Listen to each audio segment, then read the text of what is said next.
So I got to share this with you, and y'all gonna have to follow me on this. You're gonna have to follow me. You're gonna have to hear me out on this.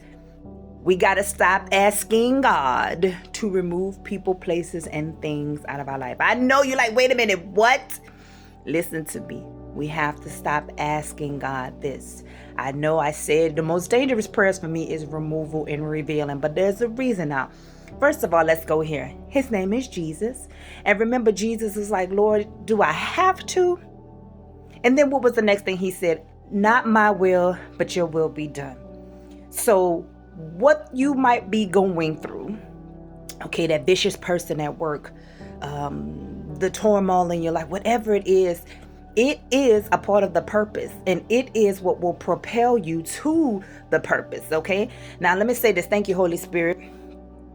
Yesterday I was driving. I was going to my favorite place, Kung Fu Tea, and I was going around. I had no idea where I was located. The GPS was taking me a different direction from where I was located. So when I got there was this festival just blocking the whole street. And I'm like, oh my gosh, what do I do? How do I get around this? So I parked. I started walking there, and I was like, well, I'm walking, but I asked some officers or paramedics, they were, can I get to this business another direction, right? And it was like, well, you can't come through here, obviously. So they told me go around. So I went around. GPS kind of followed me and helped me, or the GPS, I followed it and got around to where I needed to go. But guess what? When I got to the other side, then I realized, oh, this is the direction that I'm used to going, but I was at a different point, right? So I say all that to say, even if an obstacle is in the way, that still does not stop the journey. Sometimes an obstacle in the way just requires you to find a different path. Oh, thank you, Holy Spirit. But just like the GPS, just like the instructions of the paramedics, you have to follow what God is telling you. And instead of asking God to remove the obstacle, and instead of, because that festival wasn't going to stop because I wanted a boba tea. They weren't going to move because my car didn't know which way to go, or I didn't know which way to go. I basically had to stop and say, how do I get around this obstacle?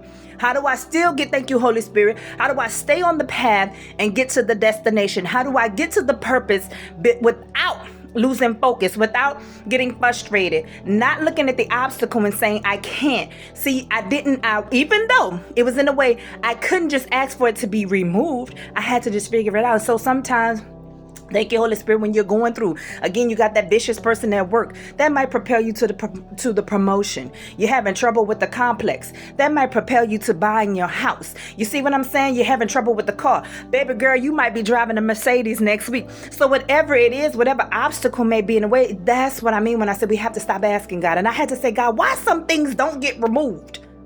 Why some places don't get removed? Why some people don't get removed? And the Lord had to show me that these people, places, and things are a part of the journey. Remember, Jesus had Judas. Remember, Moses had Pharaoh. Remember, help me, Holy Spirit, Samson had Delilah, but we know how that ended. You know, in the Bible, we see David had Saul, and they did, while Jesus did ask, okay, not about Judas, but say, Lord, did I have to go to the cross?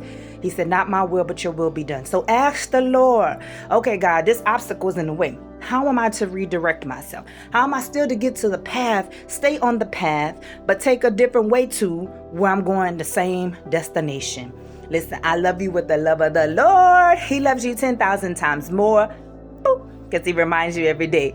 Be blessed.